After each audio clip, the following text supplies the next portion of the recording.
Thank you, Georgina. On to Helen. Helen Dickmans is an English teacher. She is the owner and founder of HD Home Tuition and the Love Mondays Club. And her goals in life were very simple. She wanted a house, a dog, and the freedom to make her own decisions. Sounds good, Helen. Feeling uninspired by the corporate world, Sure. Helen left the classroom in her early 20s to start her own business. And she started as English tutor, running group classes, online lessons, and memberships. And now, after years of learning and discovering the route to an easy life, it's time for her to help you achieve your goals. She now tutors coaches. I'll start that sentence again. She now coaches tutors on how to run and use her simple strategies and processes in their own businesses. On to Agnes. Hello, Agnes. Agnes, have you given us a bio? I can't see a bio for Agnes, so I'm going to make one up. Agnes started a group many years ago when her oldest child was starting the 11 plus, and she found out that there was no information around for to help her as a parent and to support her child on that journey. The group now has a ridiculous the Facebook group now has a ridiculous number of members. I think it's somewhere between 13,000 and 15,000. I'm sure Agnes will tell us in just one second. And it's very successful. And she runs that group to support not just the 11 plus now, but also SATs, GCSEs and A-levels and ISEB exams as well. Said that in the wrong order. Agnes will correct the name of the group for us. Okay, on to Samantha. So Samantha is an English tutor and education and business mentor, founder of Upgrade Your Education Business and the Tutor Mastermind, both of which I highly recommend as a member of them. After working as a corporate business trainer, she moved into teaching, all whilst running her own business on the side. And Samantha decided to make the leap into being a full-time business owner in 2017 when she formed her tuition business. She's got over 15 years experience as a qualified business trainer and business owner, and she helps other educators design their business around their lives, their goals and their passions. She's recently launched the Tutors Mastermind, and she's created a community of tutors who grow their business with people who get it. And lastly, but absolutely not least, we have Zoe McKeon. And Zoe is a qualified teacher, a wedding planner, and a community manager. She's really organised, and communication is one of her key strengths.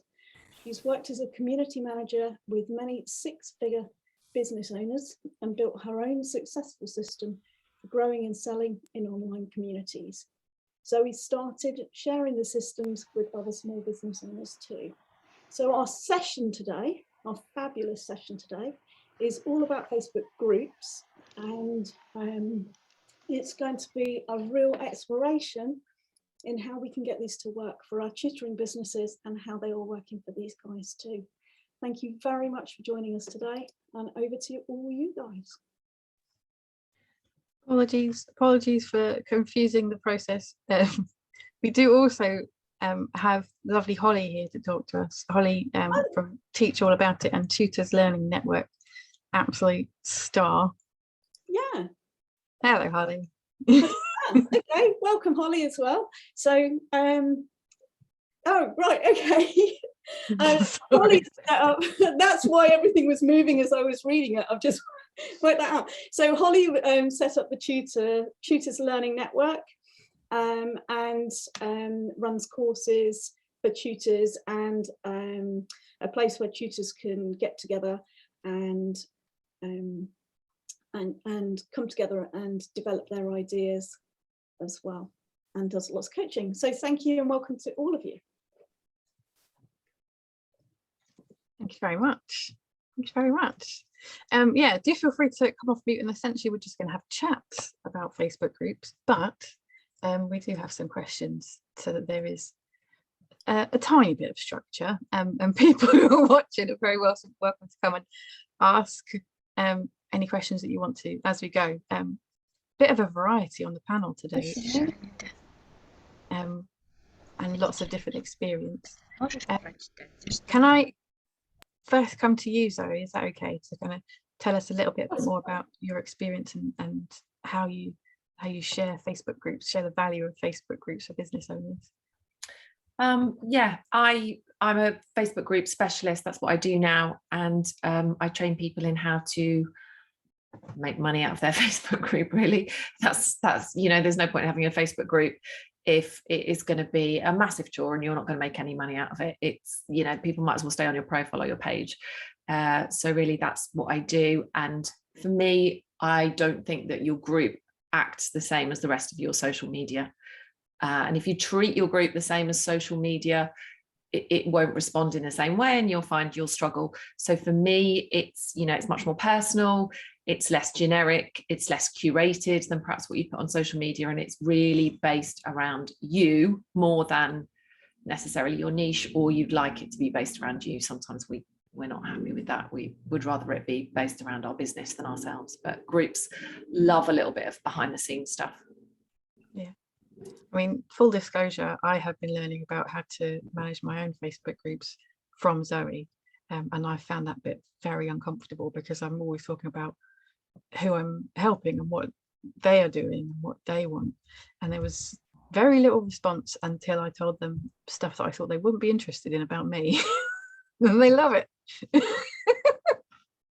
Yeah, they're going to buy you, aren't they? They're buying into you. There's lots of people that do tutoring, and that's the distinction that we all have to get. There's loads of tutors out there. There'll be lots of tutors with Facebook groups, but they'll come and they'll buy from you, the person. Yeah, absolutely. I love it. So who can I put on the spot next? Helen, would you be up for telling us a little bit about your group and how you use groups in your business? Yes, hello everybody. So actually, funny enough, I have also learned a bit from Zoe as well. I've done some of her courses and things. Yeah, so I started off my own Facebook group a couple of years ago, and yeah, like we say, it's been so helpful. I think I totally echo what you say about putting a bit of personal stuff into it just really helps and kind of sets you apart a bit. So I've used my group for lots of different things.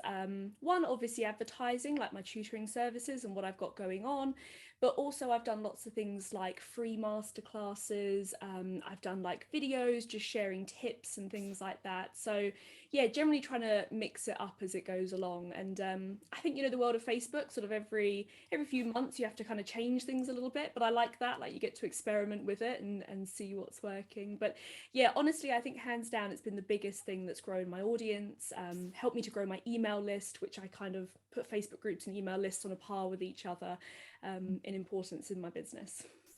Yeah, it's quite a lot of fun, really, isn't it? Quite a fun way to communicate with your audience. It is.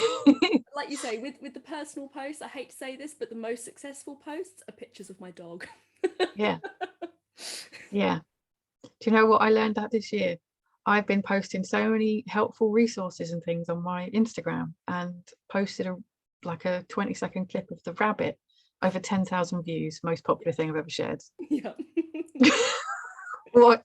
I mean, I think he's great, but did not expect that. Unbelievable. Holly, can we pick on you? What can you tell us about how you use Facebook groups? Yeah, absolutely. So I run the Tutors Learning Network. We're a little bit different in as much as we're not offering coaching or things like that. We are a group of tutors, not just independent tutors, but some people who own small agencies, large agencies, and we're all learning from each other.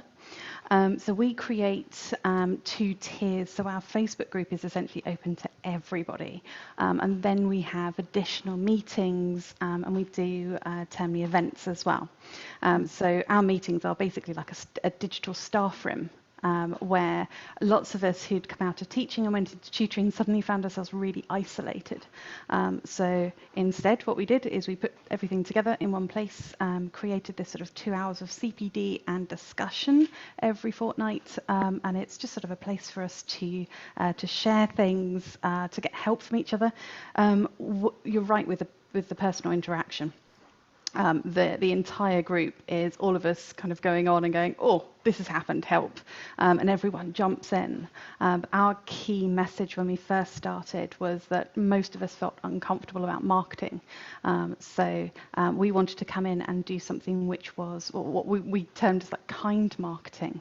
So it wasn't pushy, it wasn't icky, but we're still able to network with each other, and what we've ended up doing is creating a group of tutors who are happy to refer to other people without any kind of fees or anything like that. The idea is that I know these people, so if you need a tutor in that subject, it's not something I can help with, go there because I know that person personally. And lots of us have ended up being friends, and obviously Georgina, you know that. Yeah, it's lovely. Yeah, it's really nice. It's exactly the same with the same idea with qualified tutor, that being around other people doing the same thing and having the same challenges is massively uplifting. It really, really helps with the process. Lovely. Perfect. Yeah, Julie had lots of benefits from the group. Thank you very much. There was a session that I couldn't attend. Was it this week? I think I'd made sure that I was on the list so that I could get the recording. Yes, it was Saturday morning. So first one is all edited and up now. So yeah, go crack on. Thank you very much. Samantha, can I come to you to about your experience with Facebook groups? Yeah, so I have 4 Facebook groups, 2 for my tuition business. I know I'm a bit mad. I have 2 for my tuition business and 2 for Upgrade Your Education business, and they kind of serve different purposes. One thing I will say, I mean, I'm a member of Holly's group. She has mastered the art of creating a community so well, and I think that's great. One of my groups is Upgrade Your Education business, and for that, my aim is to create a community. And the way I differentiate between normal marketing, if you like, and that is that when someone connects with me or follows me, they're opting into me, whereas when they join my group, they're opting into a community.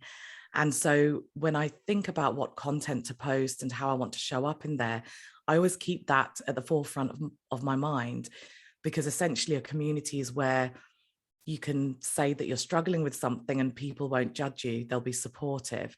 So that's what I what I try and nurture. My other group is specifically for paid clients. So it's for my Tutors Mastermind members. So it has a totally different feel. And there's a very, very clear purpose. I find having a purpose helps, which I didn't have before. And then finally, the 2 that I have for my tuition business is for parents. And I have one for my entrance exam students, one for GCSE students. And that's probably where I do more selling. I still do promotional stuff. I still start discussions, but people seem to want a lot more from me rather than the community in those groups. It's kind of how it's shaped up. So I think that it can really help your business. It's a lot of work, but I think it can really help your business if you keep that community aspect, I think, at the forefront. And then that way there'll be a really big difference between when someone connects with you on social media normally and when they join your group, and it gives them a reason to really stay in there. I think that's a really good point with the distinction, because sometimes when I've signed up to a course that comes with a Facebook group or a WhatsApp group, I don't want the extra task of keeping up with everybody else's conversations. I just want to be able to come in and ask questions and find what I need. So yeah, it's a very different feel. Love it. Agnes, can you tell us about your group? Oh, we can't hear you very well, sorry. Yes, can you hear me now? You very, very, very quietly. Right. Okay. I was having issues with my other laptop, so I've just tried to use an older one. Is it any better? A little better. All right. Okay. Just let me know if I need to shout. Okay. I think it might help. Sorry, Agnes. Teacher voice. It's open not just for tutors, it's open to publishers, authors of educational material. It's also especially for the when I first started it as a parent myself, preparing my kids for the 11 plus exams, it was focused really on the 11 plus initially. Now, as my children progressed through their exams and got into a grammar school and all that, I decided to stay on with the group and kind of help other parents with it. Yeah. And of course, I then had tutors coming in and giving us tips and sharing resources and all that. And that has built up so much over the years. Since 2016, the 6 years that I've been with the group and moderating it and all that with the help of now 20 admins, we have got 16,200 members almost. So, it's basically open mostly for parents and tutors, I would say. But now with resource providers coming in, it's been really helpful because we get to then see a variety of stuff that's out there, both recommended by tutors and by parents who've used it and found it useful. We've started with the admins that I've got, who are all tutors basically, all authors of educational material. They've started using those to also engage with the parents. Parents are able to ask questions, and they share their expertise with the group with Facebook live sessions, and all that really helps parents. And for tutors especially, if they join us as an advertiser, they get to then showcase what they're doing. But always encourage them to use that thing. Of course, like the rest of you have been saying that you've been using Facebook pages and all that. I do not have a page, but the group is basically open for the community. It's basically where they find a common ground for all of them, either related to their child's studies or for the tutors to talk about what they have to offer. I love it. Thank you very much, Agnes.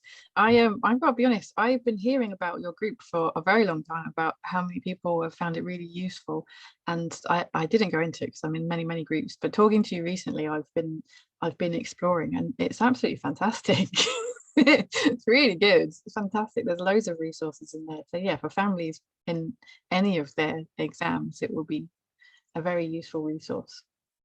Perfect. Thank you very much. For me is to make sure that whoever is offering their services there are genuinely people who are well respected in the industry, that know what they're doing and not going to misguide parents.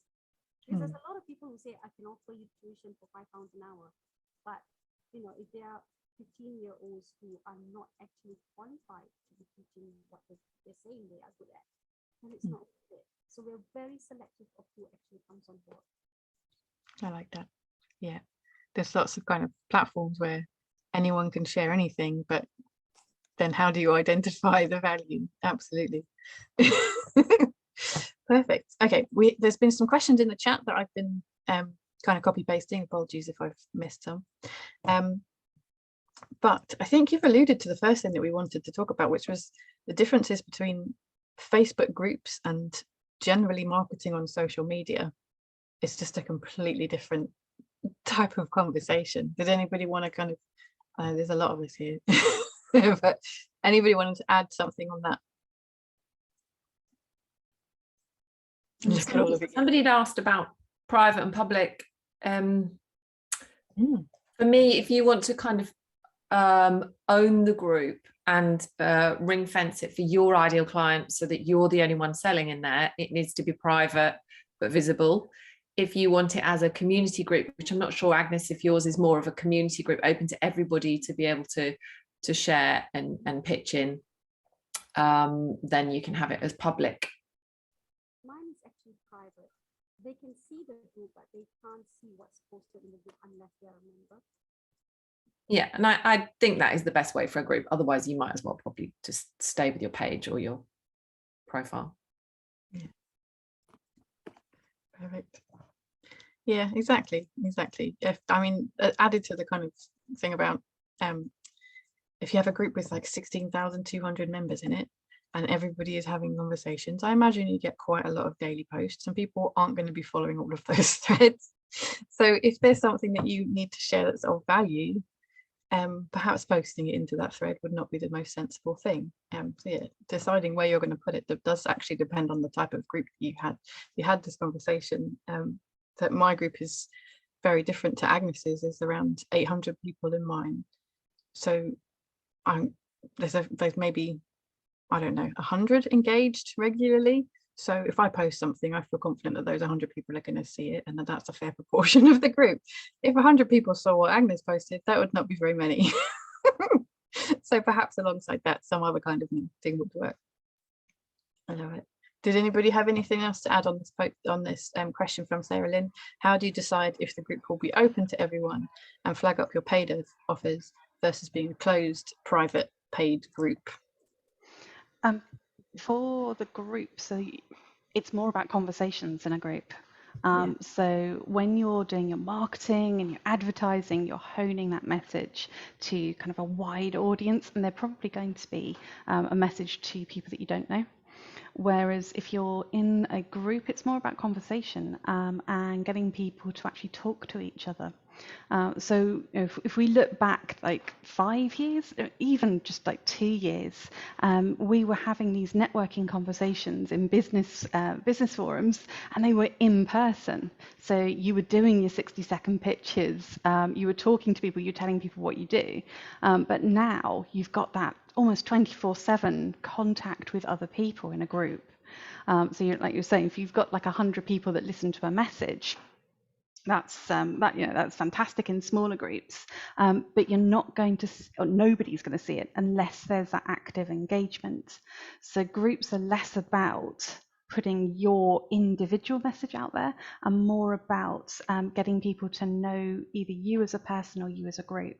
And even though I think our groups are sort of similar sizes, but we need a really good admin team. Because without that admin team, and I'm looking at you because I can see you avoiding eye contact, without that admin team, you simply wouldn't be able to run those kind of conversations, because we do talk about controversial issues, and we've had quite a strict policy on making sure that people are respectful, that there's no discrimination, and people do regularly get removed from the group, which I have to put my teacher hat on for that one, because it's really hard. You don't want to remove people, but in order to keep it a supportive environment, that you do have to be quite harsh sometimes, I think. Yeah. It's like, I think I heard an analogy a while ago that it's like your page is like your shop front, but your Facebook group is your living room, and you're not going to let someone come into your living room and start insulting everybody. Absolutely. I sort of treat it a bit like my classroom as well. These are my babies. You're not going to upset them. So yeah, no, you're absolutely right. Your page is your shop front. It's the thing that everybody gets to see as they walk past. But once they come inside, then take your shoes off. Take your shoes off. Sit down. Have a cup of tea. Be nice. Do you mind if I add something, Georgina? Yeah.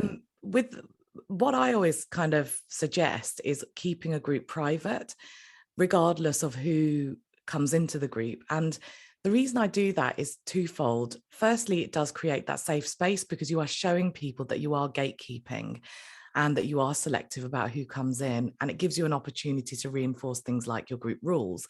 But also, if you're using it for your business, then it's a really useful way to find out more about your members before they join. So you can ask them questions, and then that can really steer your content, because the golden ticket with any Facebook group is engagement and discussion. And it's also one of the hardest things to achieve. Whereas if you're posting content and asking questions that matter to people, then you can actually be steered by the answers in those questions, which you can only do if your group's private. So yeah, I just wanted to add that in there. Thank you. I like that. Very helpful to learn a bit more about who's joining and why they're joining. Plus, that I think every group gets the spammers that you can filter out quite easily with some questions. Sorry, Helen. I think as well, as just to add to this, another thing is not getting too hung up on vanity metrics. I think sometimes in terms of numbers in the group.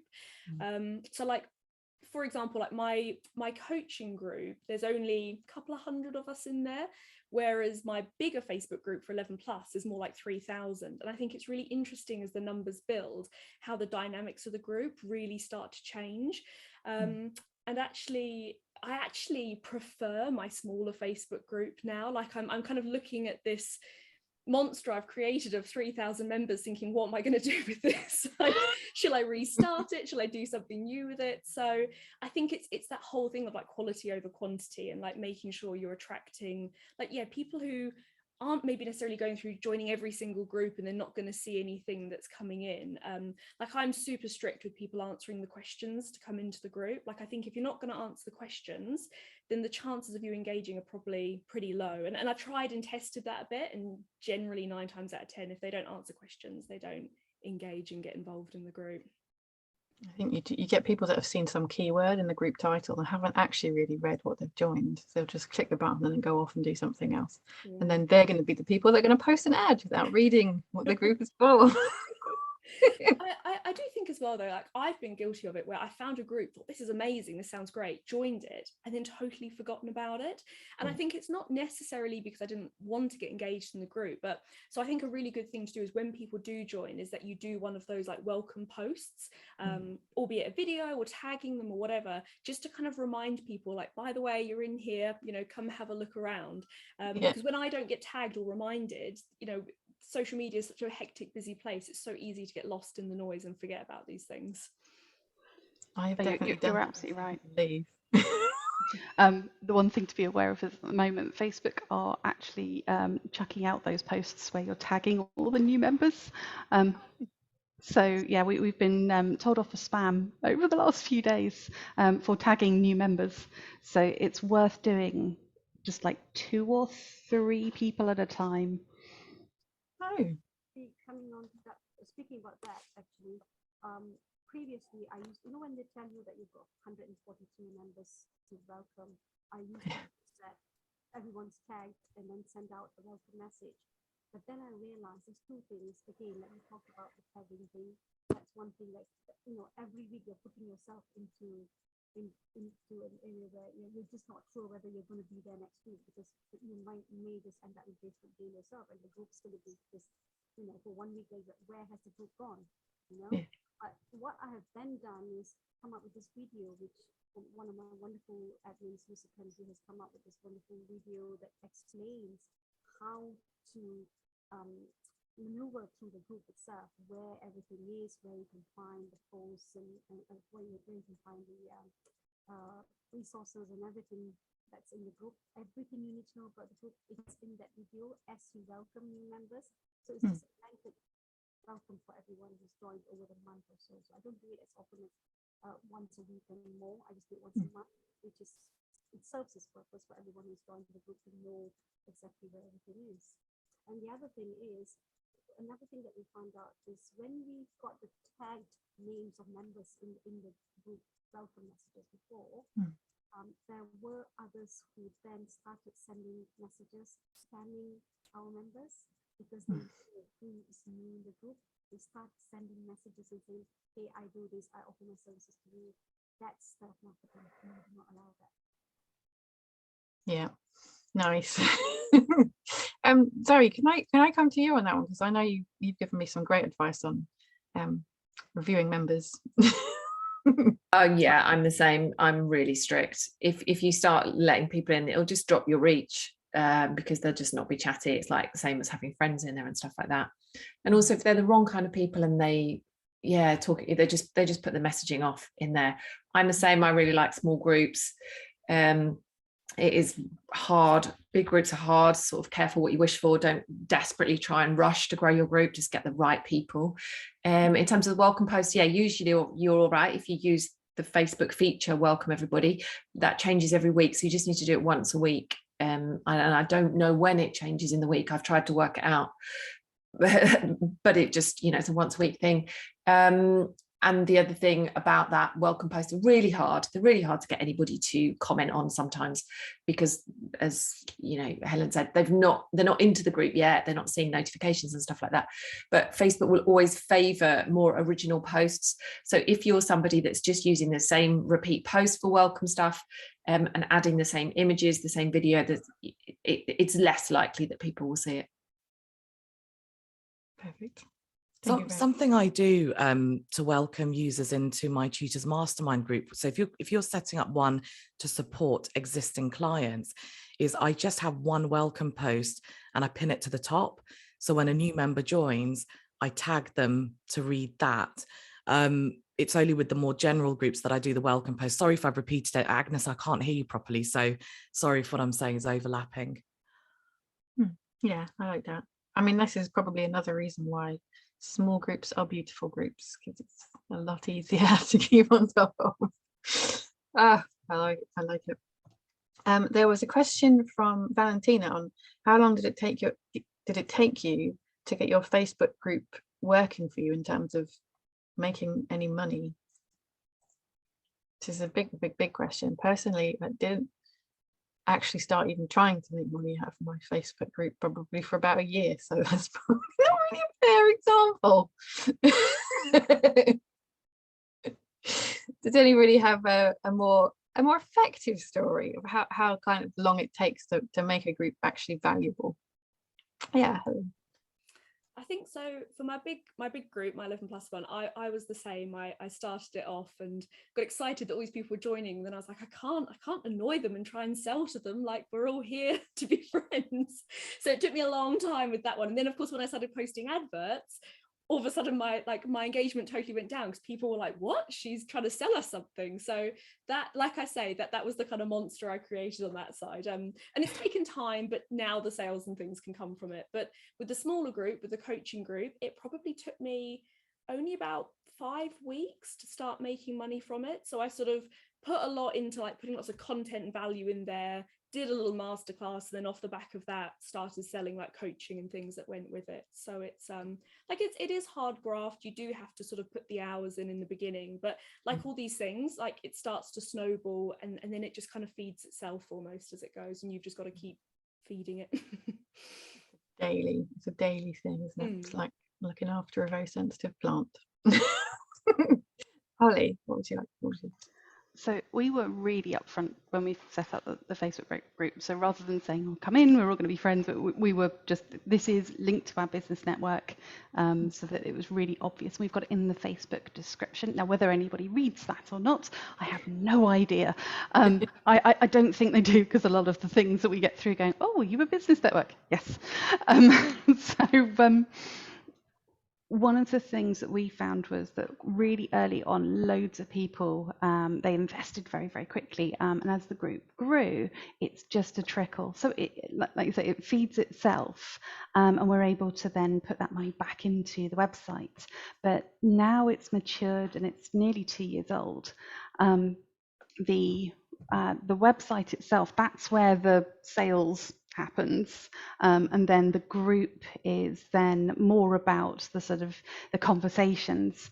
We have one post a week where we say what's going on, and that will include things in the Facebook group, things on the website, and then everything else from there, unless it's something sort of where we're running up to like a big event, everything else is more about the conversations. So I don't know whether that sounds, is my group a sales funnel? So no. And that's I think is the big thing, is that our group was never set up to be the sales funnel, because I felt really uncomfortable with that concept. So the group itself is actually more about this idea of being able to refer. So lots of us are making money from the Facebook group, but not directly. So it's not like, here's an advert, go and buy this service. It's, I know this person, here's a tutee. And people have come back to us and said, you know, I've got sort of like a group that's running and I'm making like several £100s a month from this, and all the students are coming because you're telling us through various different people. So it's really difficult for us to put a number on how much we're making from that group. And how much other people are making from the group as well, because it's not a direct sales funnel. Yeah. But I don't think, I certainly wouldn't have survived the last 2 years without it. Yeah, exactly. It's a tool in itself, but certainly helps to build those connections so that people, I mean, I think being a member, I was a member of your group for quite a long time before I suddenly got the phone and I was like, I want to join these events. These look like a lot of fun. So it's the hats, isn't it? Yeah. It's the hats. Agnes, what's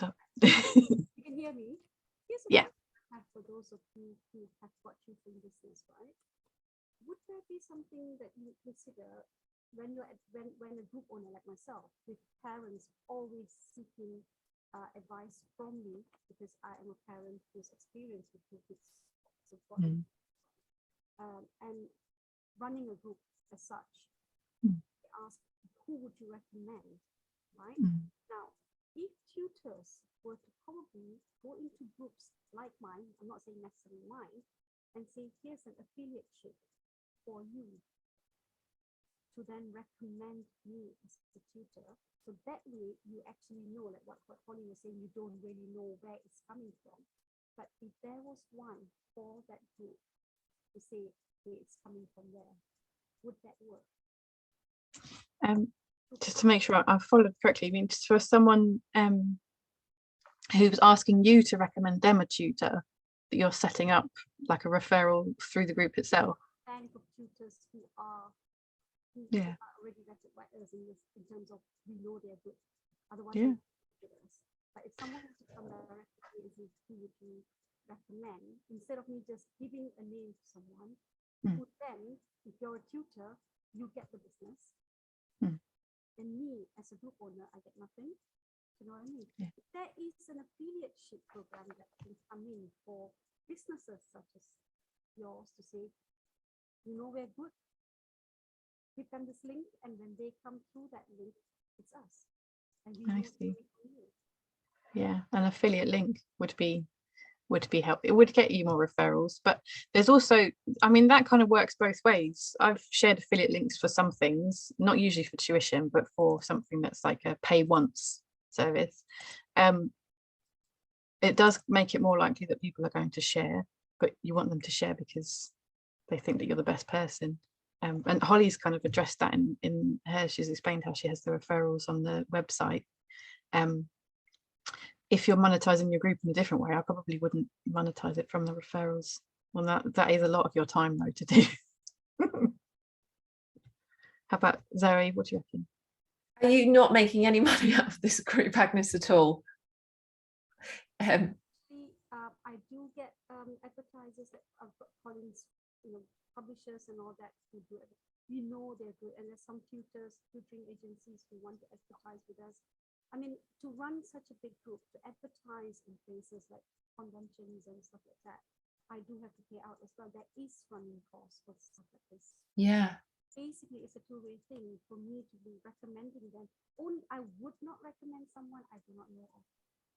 No, I mean, it's difficult to recommend people. You don't want to spend your time just doing that. Look, some people I work with, they do have access where people can pay a small fee a month and they get like a premium slot to advertise their services and things like that. So you can run it as a slightly different way. There's lots of different ways to run it so that if people have, they can advertise their services in there twice a month and things like that. Yeah, I would definitely. So back to the original question, day one, you can sell to those people, and that's not being like, that's what we set the group up to sell to them. But the day somebody requests to join your group is often the day they need the most help. If they're struggling with something and they've been bothered to find you, bothered to fill in the questions to come in your group, that may just be the day when you just reach out to them and say, look, is this all going wrong for you? Can I help? And they're like, yes, I need help. And I would say you've probably got a 2-week window, not a 2-week window in which to sell to them, a 2-week window in which to make them loyal to you, so that if they do look for a tutor or they do look for something, they come back to you for that thing. So within 2 weeks, you need to get chatting with them, you need to get to know them, and you need to make it really clear what you offer, what your services are. I mean, I talk about my services all the time. I think the more transparent and honest you are, the easier the relationship becomes. Then everybody knows where they are in the group. Nobody's uncomfortable or dancing around stuff, or can I post this? Should I say this? What is this? Ooh, I think just be completely upfront, and that's what people want. And the more confident and upfront you are with talking about your services, I feel like the easier it is for people to also not choose to buy your services, because you're showing that this is not an uncomfortable situation for you. Yeah. Does that make sense? Yeah, absolutely. I love that. It is the same idea of kind of the analogy, the shop front versus the living room. They've literally come in to see you. So have a conversation with them. You wouldn't leave them sitting there for 2 weeks. I like that. Another thing that we wanted to talk about is, like, we kind of have all said that setting up and building and making good use of your Facebook group is a lot of work, and the additional option is to make use of the Facebook groups that already exist rather than running your own. A lot of it is similar, having conversations and being helpful, but you know, there are some, obviously you can't just rock up in someone else's Facebook group and start selling. It doesn't go the same way. So what kind of tips would you share around that, about how people who don't want their own Facebook group can use someone else's? Yes, Holly. Please read the rules. Just as a plea, as an admin, please read the rules. I know it's really difficult sometimes, but when you're in a group, you can click on the little icon top right hand side. So as you are posting, you can actually open a pop-up, read them. If you're allowed to advertise, go for it. Some will allow you to advertise and some won't. Some will allow it on certain days. Create yourself a spreadsheet if you need to. Or a calendar that says on this day, don't forget to post here, because that's really useful, especially for groups that do allow adverts. But yeah, read the rules. Yeah, I know there's different rules in every group, and usually it's not just to be a pain in the butt. It is because as they get bigger, it becomes harder to admin, and as you have a group for longer, you realize the things that are potentially going to set you up for problems. Yeah. Did anybody have any other suggestions on that idea, how you can use someone else's Facebook group? I'm just going to pinch. Yeah, Heather? Yeah, I think of other people's Facebook groups, like, I guess it's just sort of like sharing and adding value, and yeah, I think so. Like, I don't know, for me, like, I personally kind of have a bit of a rule with myself. Like, I'm really happy to give value and, you know, help people and free advice and things like that. But I also always like to have like a bit of a kind of call to action at the bottom, as long as the group allows, you know, like Holly says, read the rules, don't annoy the admin because they'll get rid of you pretty quickly. But yeah, like, I'll like give value and then at the bottom say something like, if you want to know more, you know, get in touch with me, or you can go to this website or whatever else. So just trying to sort of direct people, but like not in the sense of pinching them and steering them away totally, but just kind of almost like making your services available if you're allowed to. Yeah, people do kind of connect anyway, so if you are in the group adding value, they're going to go and look at who you are. So if your personal page makes it clear who you are and what you do, you don't even have to really sell to them. Yeah, that's what I was going to say. Use your profile. You can use your profile a lot more than you think you can, your personal profile. And I would just use phrases when you're in other groups chatting, and it doesn't need to be tutoring groups. You can chat in parents groups, you know, just use phrases like, in my experience as a tutor, in my experience, you know, that just alludes to the fact that you are, just get clever at little phrases that just allude to who you are and why you would be giving them these answers and these responses. And then somebody just put in there about gathering the answers to the email addresses. So you can get the questions are stored now in Facebook. If you click on the person's profile, all your replies are stored now in Facebook, but you do manually have to obviously remove email addresses and put them into your system. There are tools that you can use. Facebook doesn't like them, but there are tools that you can use to just automate them straight into your mailing list.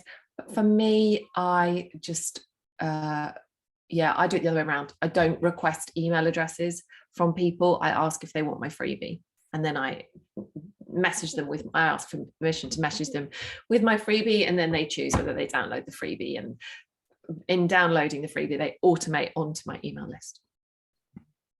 Mm-hmm. One way that I've used other groups that's brought in business is actually to really build relationships with people. And so when you take part in conversations, I suppose I join groups if I think I'm going to find it useful, and if it's a community I want to be a part of, and I let that drive me. And then I just genuinely have conversations, and through that you build relationships, and then through that people get to know you, they recommend you, they want to connect with you. And so I prefer to use groups as more of a long game strategy in that respect, because I can promote in a different way on my social media profiles. But the big advantage of groups is building deeper relationships than you might be able to on your profiles. And I think that if you can capitalize on that and build those relationships, relationships last a lot longer than one promotional post. So that's kind of my 2 pence worth. I mean, that's what I do, and it's really worked well for me. Yeah, I like that.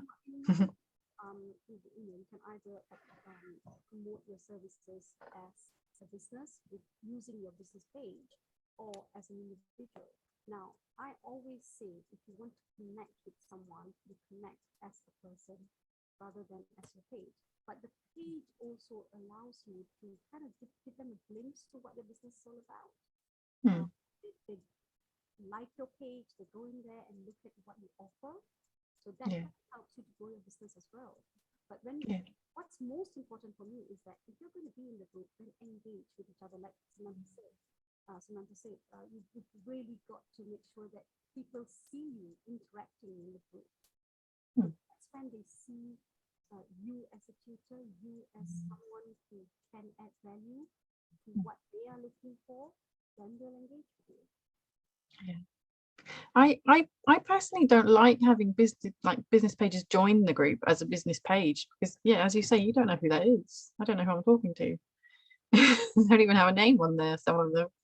Much nicer to see the person. I have a long conversation with whoever wants to join the group as the page. I want to know what to bring to the group, why they want to join the group, whether it's going to actually benefit the members at all. Yeah. It's up to them then to decide whether, I always advise that they join as themselves first, not as a page. So if someone wants to request to join as a page straight away, I'll say, no, you join as yourself. Spend some time, navigating to the group and find what you're doing in the group and see if that's the right fit for you. Yeah, there's so many. You wouldn't be able to make value out of lots of groups. Just join the ones that are relevant. Absolutely. I think, so there was a question about how we get the right people to join the group, which now I'm kind of don't really want to grow the group much further because of the work that's involved. But how do we make sure that the people in there are the right people for the group? Can I jump in? Yeah, sure. I think it depends on the type of group that you're creating and who you want in. I know that sounds really obvious, but there is a kind of difference. So with my parent groups, it's for parents, and educators do sometimes try and join, and I don't let them in because it is specifically for parents, and I'm really strict with that. So when someone joins, if you use your desktop rather than your mobile phone, when someone joins, you can see a lot of information about other groups they're a part of, mutual groups you're a part of. You can go on their profile, see if there's anything there. So you can kind of build a bit of a picture. You might not always get it right, but I have had tutors kind of slip into my group and they've advertised. So because of that, I've also locked it down so that people can't post without my approval, just in those groups. With my Upgrade Your Education business group, though, it's a lot broader. And so for me, it's more about, I can't remember who said it earlier, but it's things like, I'm really strict with them answering questions because it's just that tiny bit of effort. Because I'm putting loads into that group, I'm going to give them a little welcome present. So I want them to take the time to write, answer a couple of questions because it's that fair exchange. So I think it really depends on what culture you want in there, what kind of feel you want in there, how much you want to be a participant in there, or do you just want to step back and do, admin? So there are subtleties with who you want in there, but it is important to gatekeep, because that is what creates the community that people want to be a part of or not. If they don't like what's going on, they'll leave. So it is important to think about it. I think it's a really good question because it's one of the first things to think about, in my opinion. Yeah, it's not even so much about getting the people into the group in the first place. It's just making sure that the right people are staying in the group. Absolutely. Yeah, absolutely. I love it. Did anybody else have anything? And people who are in the audience, you're very welcome to contribute to the conversation as well. Don't be shy. Yeah, did anyone have? Helen? I think another good way to attract people is So like I mentioned earlier, for me, like email marketing is like one of my favorite ways of sort of reaching out to people. And I think that can work really nicely with Facebook groups as well. So, you know, maybe in other groups, when I was talking about like sharing value and things like that, so you've got like lead magnets, like things like people might want to download that's helpful for them. So I'd share that link, and then once on my mailing list, one of the sort of first things I tell them about is, you know, if you want more free support, come and join my Facebook group here. So it's kind of, for me, it's about making this little ecosystem for people going from like my group to my emails, back to my group to my emails, because, you know, again, like it's such a noisy world out there on social media. It's about sort of keeping people interested. So I think lead magnets are a huge one, and even having a lead magnets that's like, for example, I did from a teaching point of view, I did like a free vocabulary lesson. So I advertised that everywhere, but the lesson was hosted inside my private Facebook group. So people had to like come and join to watch that masterclass. But if you do that, I really recommend having another admin in your group who can be there when you start the class, because 9 times out of 10 you'll go live, start teaching, and your phone will be buzzing next to you if everyone's like, I can't get in the group. Give them days of warning to join the group. They'll do it when you start. So it's good to have a little bit of backup support from admin as well if you do these like bigger live events in your groups. Yeah. It's stress.